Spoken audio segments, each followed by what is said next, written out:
Drugi dan u razredu, u sređivanju razreda, pa da vidite kako to otprilike izgleda sada. Dakle, krenuli smo od panoa. Sad kad bi ja još znala prebaciti kameru, bilo bi divno i krasno, ovako ne znam.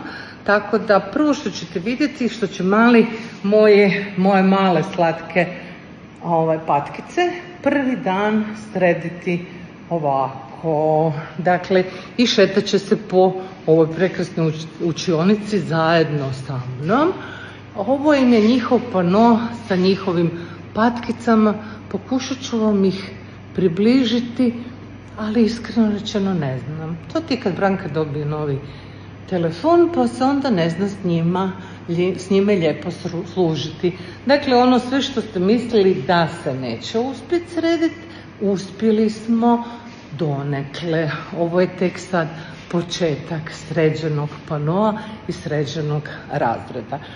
Vidimo se kad će ovaj razred biti pun malih pačića, kad ćemo se lijepo družiti, a do tada će Branka smišljati planove za male pačiće i za one malo veće u West Endu. Osim svega toga, vidjet ćemo se i na radionicama u Joyful Life centru, no međutim, o svemu tome pomalo.